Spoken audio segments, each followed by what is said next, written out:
ஓம் சாந்தி. அவ்யக்த முரளி 9/4/1985.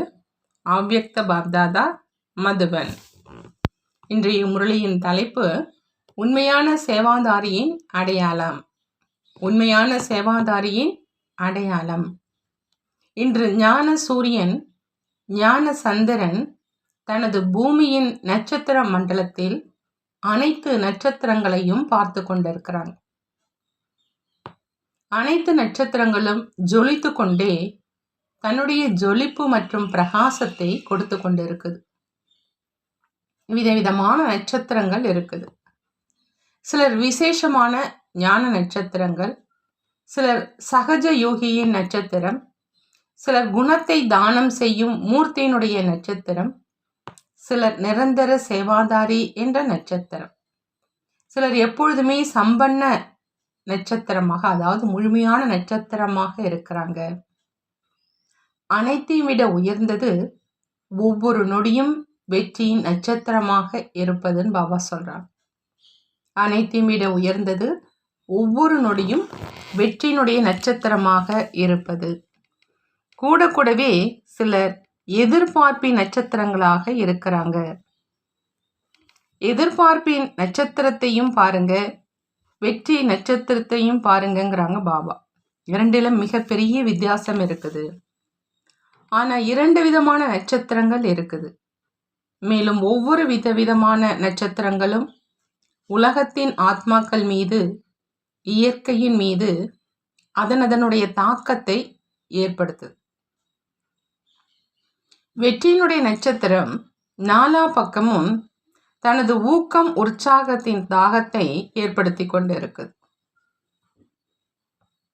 எதிர்பார்ப்பின் நட்சத்திரங்கள் தானும் கூட அவ்வப்பொழுது அன்பாகவும் அவ்வப்பொழுது கடினத்தன்மை என்ற முயற்சி இரண்டினுடைய தாக்கத்தை ஏற்படுவதற்கான காரணத்தினால மற்றவர்களிடத்திலும் கூட அவ்வப்பொழுது அன்பாகவும் அவ்வப்பொழுது கடினத்தன்மையின் தாக்கமும் ஏற்படுது. முன்னேறுவதற்கான விருப்பம் வைத்து முன்னேறிக்கிட்டே செல்றாங்க. ஆகையினால ஒவ்வொருவரும் தன்னைத்தானே கேளுங்க, நான் எப்படிப்பட்ட நட்சத்திரம் அப்படின்னு. அனைவரிடத்திலும் ஞானம், யோகம், குணங்களினுடைய தாரணை மற்றும் சேவையினுடைய உணர்வு இருந்தாலும் கூட சிலரிடத்துல ஞானத்தின் தீப்பொறி இருக்குது, சிலரிடத்துல விசேஷ நினைவின் யோகத்தினுடையதாக இருக்குது. மேலும் ஒரு சிலர் தனது குணமூர்த்தியின் ஜொலிப்பின் மூலம் விசேஷமாக ஈர்த்து கொண்டிருக்கிறாங்க. 4 விதமான தாரணை இருந்தாலும் கூட சதவிகிதத்தில் வேறுபாடு இருக்குதுன்னு பாபா சொல்றாங்க. ஆகையால விதவிதமான நட்சத்திரங்கள் ஜொலித்து கொண்டே தென்படுது. இது ஆன்மீக விசித்திர நட்சத்திரங்களுடைய கூட்டம். ஆன்மீக நட்சத்திரங்களாகிய உங்களின் தாக்கம் உலகத்தின் மீது ஏற்படுது. ஆகினால் உலகத்தினுடைய ஸ்தூல நட்சத்திரங்களினுடைய தாக்கம் கூட உலகத்தின் மீது ஏற்படுது. எந்தளவு நீங்க சக்திசாலியான நட்சத்திரங்களாக ஆகிறீங்களோ அந்த அளவு உலகத்தின் ஆத்மாக்கள் மீது தாக்கம் ஏற்பட்டு கொண்டே இருக்கும். மேலும் முன்னேறி கொண்டே இருப்பீங்க. எப்படி காரிருள் இருக்குது என்றால் நட்சத்திரங்களுடைய பிரகாசம் மிகுதியாக தெளிவாக தென்படும். அப்படி அப்பிராப்தியினுடைய, அதாவது கிடைக்காத நிலையினுடைய இருள் அதிகரித்து கொண்டே இருக்குது.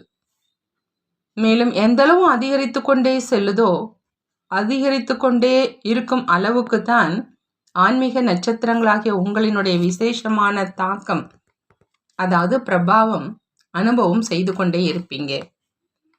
அனைவருக்கும் பூமியில மின்னிக்கொண்டிருக்கும் நட்சத்திரங்களினுடைய ஜோதி பிந்துவின் வடிவத்தில் பிரகாசமான உடல் பரிஸ்தாவின் ரூபத்துல தென்படும். எப்படி ஆகாய நட்சத்திரங்களுக்கு பின்னால தனது சமயம், ஆற்றல் மற்றும் செல்வத்தை பயன்படுத்துறாங்களோ அப்படி ஆன்மீக நட்சத்திரங்களை பார்த்து அதிசயம் அடைவாங்க. எப்படி இப்போ ஆகாயத்துல நட்சத்திரங்களை பார்க்குறாங்களோ அப்படி இந்த பூமியின் மேடையில 4 பக்கங்களிலும் பரிஸ்தாக்களினுடைய ஜொலிப்பு மற்றும் ஒளிரூபமான நட்சத்திரங்களுடைய ஜொலிப்பை பார்ப்பாங்க, அனுபவம் செய்வாங்க. இவர் யாரு, எங்கிருந்து இந்த பூமியின் மீது தனது அதிசயத்தை காட்ட வந்திருக்கிறாங்க. எப்படி ஸ்தாபனையினுடைய ஆரம்ப காலகட்டத்தில் நாலா பக்கத்திலும் பிரம்மா மற்றும் கிருஷ்ணருடைய சாட்சாத்காரம் அலை பரவியது. இவங்க யாரு, இங்க என்ன செஞ்சிட்டு இருக்கிறாங்க, இதை புரிந்து கொள்வதற்காக பலரினுடைய கவனம் சென்றதோ அதே மாதிரி இப்போ கடைசியில நாலா பக்கத்திலும் இந்த 2 விதமான ஒளிப்புள்ளி மற்றும் பரிஸ்தா, அதில் பாப்தாதா மற்றும் குழந்தைகளாகிய உங்கள் அனைவருடைய ஜொலிப்பு தென்படும். மேலும் அனைவருக்கும் ஒருவரிடமிருந்து அநேகரின் இந்த பக்கம் தானாகவே கவனம் ஈர்க்கப்படும். இப்போ நீங்கள் அனைவரும் முழுமை ஆகும் வரை இந்த தெய்வீக காட்சி தொடர்ந்து கொண்டே இருக்கும். பரிஸ்தாவினுடைய நிலையை சகஜமாகவும் இயல்பாகவும் அனுபவம் செய்யும் பொழுதுதான் அவங்களுக்கு சாட்சாத்து பரிஸ்தாவினுடைய சாட்சாத்காரம் தென்படும். இந்த ஆண்டு பரிஸ்தா தன்மையின் மனநிலைக்காக விசேஷமாக கொடுக்கப்பட்டிருக்குது. நினைவு மட்டும்தான் செய்ய வேண்டுமா, அல்லது சேவை கூட செய்ய வேண்டுமா, அல்லது சேவையிலிருந்து விடுபட்டு தபஸ்யாவில் மட்டுமே இருக்க வேண்டுமா என்று பல குழந்தைகள் நினைக்கிறாங்க. பாப்தாதா சேவையின் உண்மையான அர்த்தத்தை சொல்லிக் கொண்டிருக்கிறார். சேவை உணர்வு என்றாலே சதா ஒவ்வொரு ஆத்மாவுக்காக சுபபாவனை, அதாவது நல்ல உணர்வு, உயர்ந்த விருப்பத்தின் உணர்வு. சேவை உணர்வு என்றாலே ஒவ்வொரு ஆத்மாவினுடைய உணர்விற்கு தகுந்த மாதிரி பலனை தருவது. உணர்வு எல்லைக்குட்பட்டதாக இருப்பது கிடையாது. சிரேஷ்ட உணர்வு. ஒருவேளை சேவாதாரிகளாகிய நீங்க யார் மீதாவது அன்பினுடைய உணர்வு வைத்தால்,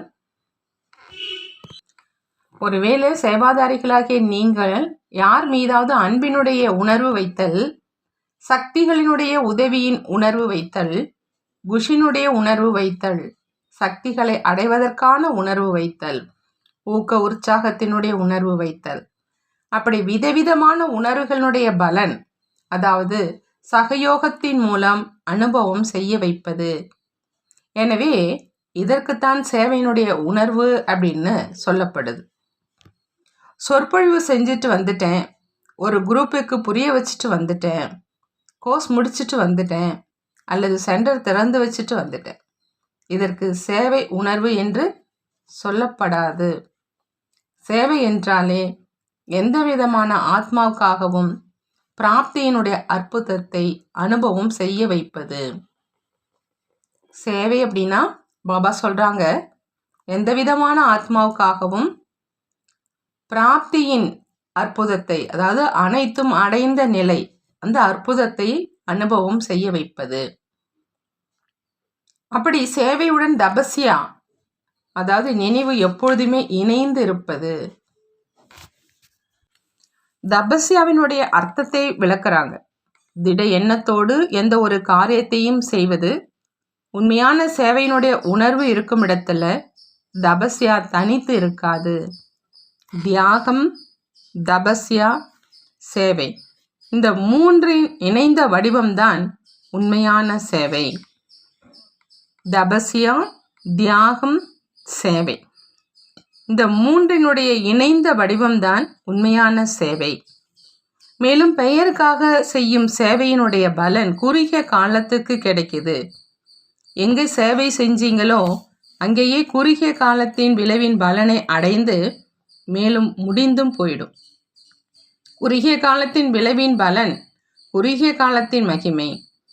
மிக நன்றாக சொற்பொழிவு செஞ்சீங்க, மிக நன்றாக கோர்ஸ் எடுத்தீங்க, மிக நன்றாக சேவை செஞ்சீங்க, ஆகினால நன்றாக செஞ்சீங்க என்று சொல்வதின் அற்ப காலத்தின் பலன் கிடைக்கிது.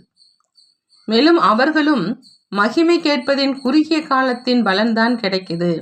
ஆனால் அனுபவம் செய்ய வைப்பது என்றாலே பாபாவோடு தொடர்பை இணைப்பது, சக்திசாலியாக ஆக்குவது. இதுதான் உண்மையான சேவை.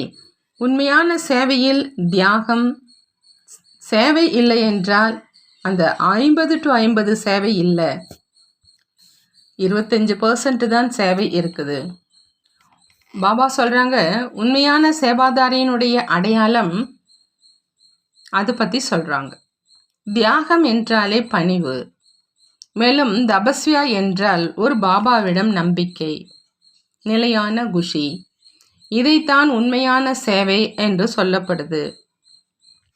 பாப்தாதா நிரந்தரமான உண்மையான சேவாதாரி ஆவதற்காக சொல்றாங்க, பெயருக்காக சேவை செய்வது, மேலும் தன்னை தொந்தரவுக்கு உள்ளாக்குவது, மற்றவர்களையும் கூட தொந்தரவு செய்வது, இந்த சேவையிலிருந்து விடுபடுவதற்காக பாப்தாதா சொல்லி கொண்டிருக்கிறாங்க. அப்படிப்பட்ட சேவை செய்யாமல் இருப்பது நல்லது. ஏன்னா சேவையினுடைய விசேஷ குணம் திருப்தியினுடைய தன்மை. எங்கு திருப்தி இல்லாமல் தனக்காகவோ மற்றவர்களுக்காகவோ சேவை செஞ்சா அந்த சேவை தனக்கும் பிராப்தியை அனுபவம் செய்ய வைக்காது, மற்றவர்களுக்கும் செய்ய வைக்காது. ஆகையினால முதல்ல தன்னை திருப்தியுடையவராக மாற்றிக்கொண்ட பிறகு சேவையில் வருவது நல்லது. இல்லை அப்படின்னா சூட்சமமான சுமை அவசியம் இருக்கும். அந்த பலவிதமான சுமைகள் பறக்கும் கலையில் தடை ரூபமாக ஆயிடுது. சுமையை சுமக்க வேண்டாம், சுமையை இறக்கணும். எப்போ அதே மாதிரி புரிஞ்சுக்கிறீங்க அப்படின்னா இதை விட ஏகாந்தவாசி ஆவது நல்லது. ஏன்னா ஏகாந்தவாசி ஆவதன் மூலமா சுய மாற்றத்தின் மீது கவனம் வரும். ஆகையினால பாப்தாதா தபஸ்யாவை பற்றி என்ன சொல்றாங்கன்னா, அது பகலும் இரவும் அமர்ந்து கொண்டு தபஸ்யா செய்வது என்று சொல்லலை. தபஸ்யாவில் அமர்வது கூட சேவைதான். லைட் ஹவுஸ் மைட் ஹவுஸ் ஆகி அமைதியின் சக்திகளினுடைய கதிர்கள் மூலம் வாயு மண்டலத்தை உருவாக்குவது. தபஸ்யாவுடன் மனதினுடைய சேவை இணைக்கப்பட்டிருக்குது, தனித்து இருக்காது. இல்லை அப்படின்னா தபஸ்யா என்ன செய்து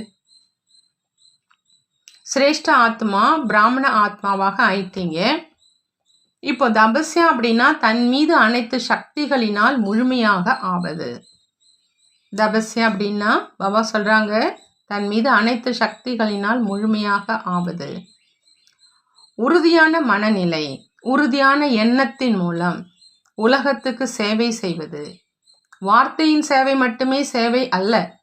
எப்படி சுகம், சாந்தி, தூய்மை மூன்றுமே தங்களுக்குள் இணைக்கப்பட்டிருக்குது, அப்படி தியாகம், தபஸ்யா, சேவையும் இணைக்கப்பட்டிருக்குது. தபஸ்யா ரூபம் என்றாலே சக்திசாலியான சேவாதாரியாக உருவாக்குவது என்று பாபா சொல்றாங்க. தபஸ்யா ரூபம் என்றாலே சக்திசாலியான சேவாதாரியாக உருவாக்குவது. தபஸ்யா ரூபத்தினுடைய பார்வை கூட சேவை செய்து, அவங்களுடைய அமைதி சொரூபத்தின் முகம் கூட சேவை செய்து, தபஸ்வி மூர்த்தியினுடைய வெறும் பார்வை கூட பிராப்தியினுடைய அனுபவத்தை செய்து. ஆகையினால இன்றைய காலத்துல பாருங்க, ஹடயோகத்தின்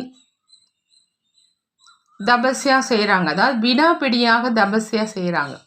அவர்களின் தரிசனத்துக்காக எவ்வளவு கூட்டம் கூடுது. உங்களின் இந்த தபஸ்யா சொரூபத்தின் தாக்கம், நினைவு சின்னத்தின் ரூபம் கடைசி வரை வந்து கொண்டே இருக்கும். ஆகையினால புரிந்ததும் சேவையினுடைய உணர்வு எதை சொல்லப்படுது? சேவையினுடைய உணர்வு என்றாலே அனைத்து பலவீனங்களையும் எதிர்நோக்கக்கூடிய உணர்வு. சேவை உணர்வு என்றாலே அனைத்து பலவீனங்களையும் எதிர்நோக்கக்கூடிய உணர்வு. பலவீனமானவர்களை எதிர்நோக்கும் உணர்வு அல்ல, பலவீனங்களை எதிர்க்கும் உணர்வு. தனக்குள் சகித்து கொண்டு மற்றவர்களுக்கு சக்தியை கொடுக்கும் உணர்வு. தனக்குள் சகித்து கொண்டு மற்றவர்களுக்கு சக்தியை கொடுக்கும் உணர்வு. ஆகையினால சகித்து கொள்ளும் சக்தி என்று சொல்லப்படுது. சகித்து கொள்வது என்றாலே சக்திகளை நிரப்புவது. சகித்து கொள்வது என்றாலே சக்திகளை நிரப்புவது மற்றும் சக்தியை கொடுப்பது. சகித்து கொள்ள வேண்டுமே தவிர இறந்து போகக்கூடாது. நாம் பொறுத்து கொண்டால் இறந்து விடுவோம் என்று பலர் நினைக்கிறார்கள். நாம் இறந்து விடுவோமா என்ன? ஆனால் இது மரணம் அல்ல, இது அனைவருடைய மனதிலும் அன்பாக வாழ்வது. எப்படிப்பட்ட விரோதியாக இருந்தாலும், ராவணனை விடவும் மோசமாக இருந்தாலும் கூட, ஒரு முறை அல்ல 10 முறை சகித்து கொள்ள வேண்டியிருந்தாலும் கூட, சகித்து கொள்ளும் தன்மையினுடைய பலன் அழிவற்றதாகவும் இனிமையானதாகவும் இருக்கும். அவர்கள் கூட அவசியம் மாறிடுவாங்க. நான் இவ்வளவு சகித்து கொண்டேன், இவர்களும் கூட சகித்து கொள்ளட்டுமே என்ற உணர்வு இருக்கக்கூடாது. குறுகிய காலத்தினுடைய பலனை அடைவதற்கான உணர்வு வைக்காதீங்க, கருணை உணர்வு வைங்க. இதற்குத்தான் சேவை உணர்வு என்று சொல்லப்படுது. குறுகிய காலத்தினுடைய பலனை அடைவதற்கான உணர்வு வைக்காதுங்க, கருணை உணர்வு வைங்க. இதற்குத்தான் சேவை உணர்வு என்று சொல்லப்படுது. ஆகினால இந்த ஆண்டு இது மாதிரி உண்மையான சேவையின் ஆதாயம் நிறுவனத்தினுடைய பட்டியலில் வருவதற்கான பொன்னான வாய்ப்பு கிடைச்சிருக்குது. இந்த வருடம் சேவை நிகழ்ச்சிகள் மற்றும் பெரும் விழாக்கள் மிக நன்றாக நடந்ததா என்று பார்க்க மாட்டார்.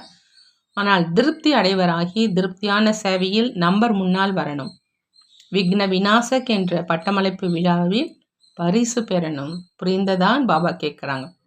இதற்குத்தான் சொல்லப்படுது அஷ்டமோகா ஸ்மிருதி லப்தா, அதாவது பற்றற்ற நிலையிலிருந்து நினைவு செய்பவர். ஆகையினால 18 வருட முடிவின் இந்த விசேஷ முழுமை ஆவதற்கான அத்தியாயத்தினுடைய சொரூபத்தை வெளிப்படுத்துங்க.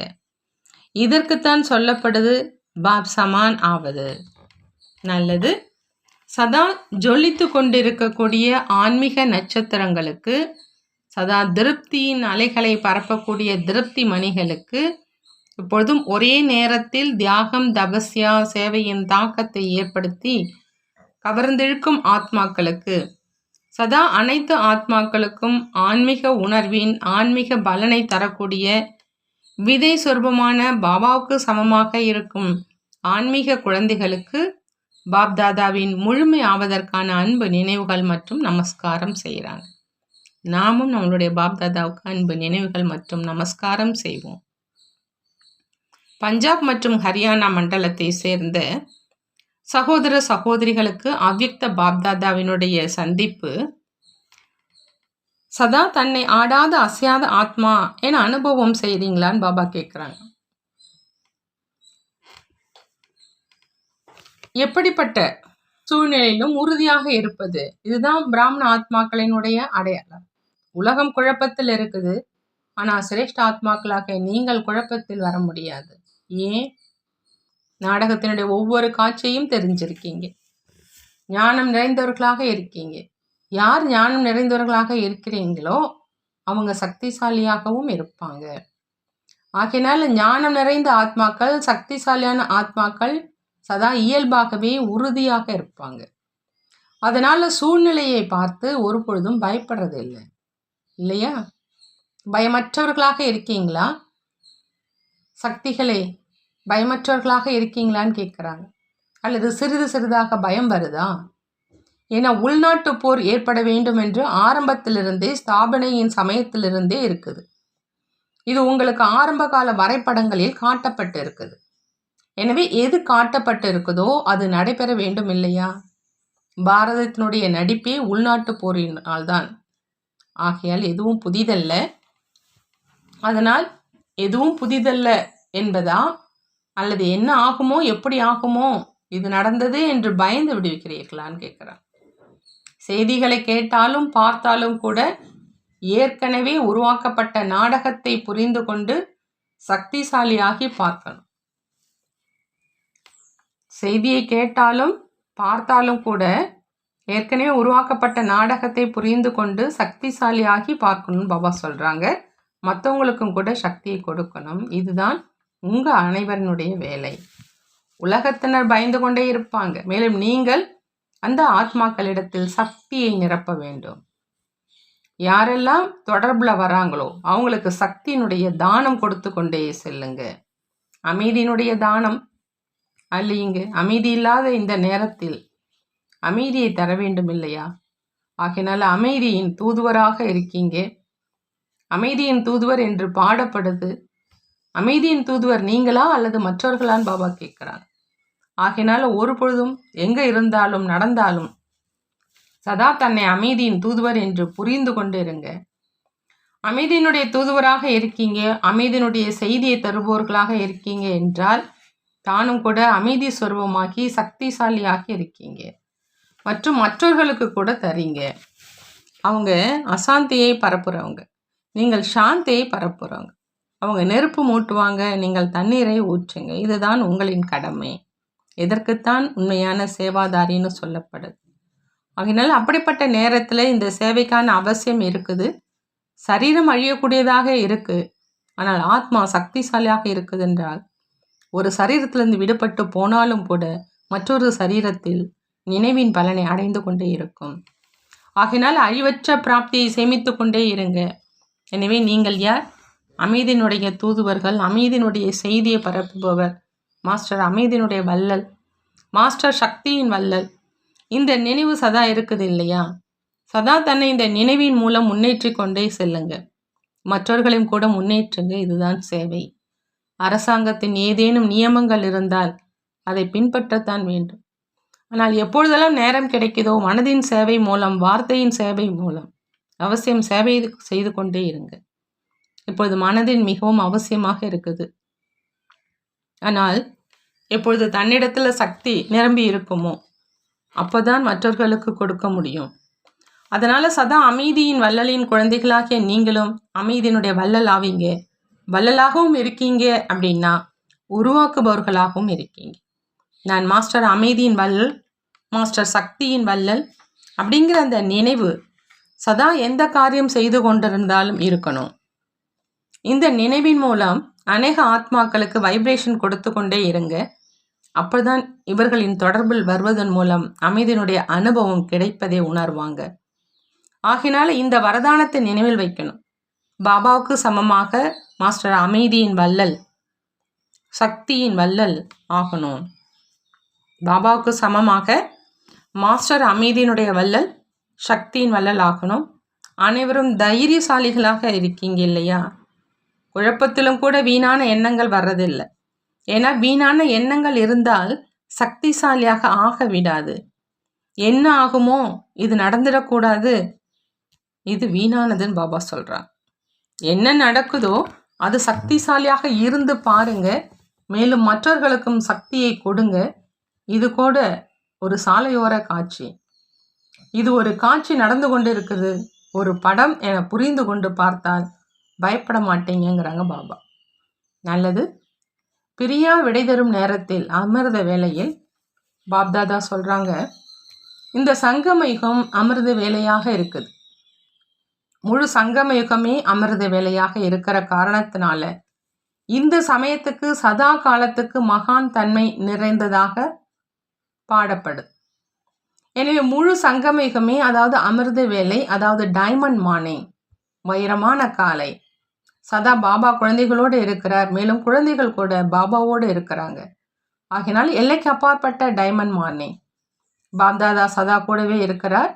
ஆனாலும் கூட வியக்த ரூபத்தில், அதாவது சகார ரூபத்தில், வியக்த தேசத்தில், அதாவது ஸ்தூல உலகத்தில் கால அளவுப்படி இன்று கூட அனைத்து குழந்தைகளுக்கும் சதா கூடவே இருப்பதற்கான குட் மார்னிங் என்று சொல்லுங்க, கோல்டன் மார்னிங் என்று சொல்லுங்க, டைமண்ட் மார்னிங் என்று சொல்லுங்க, எப்படி வேண்டுமென்றாலும் சொல்லுங்க.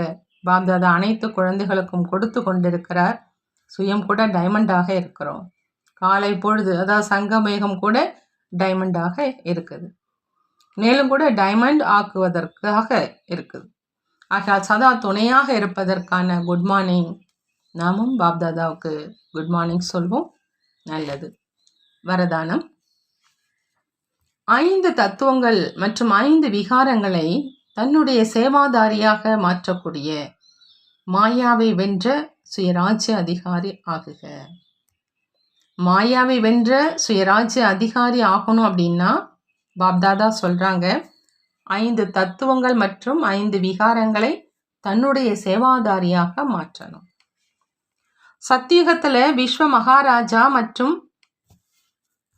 விரிவ பலபணியின் ராஜ்ய ஆடைகளை பின்பக்கம் இருந்து தாச தாசிகள் தூக்கி கொண்டு செல்வதை போன்று சங்கமயுகத்தில் குழந்தைகளாகிய நீங்கள் மாயாஜித் சுயராஜ்ய அதிகாரியாகி பட்டப்பெயர் என்ற ஆடையின் மூலம் அலங்காரம் செய்து கொள்ளும் பொழுது 5 தத்துவங்கள் மற்றும் 5 விகாரங்கள் உங்களுடைய ஆடையை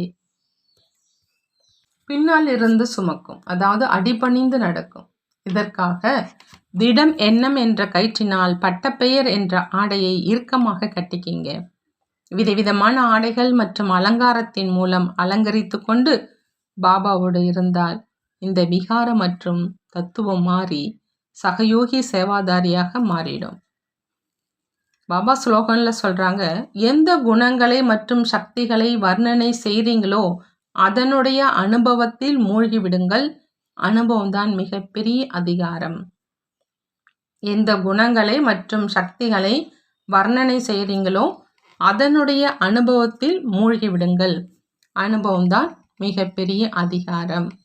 நல்லது. ஓம் சாந்தி. நன்றி பாபா. நன்றி.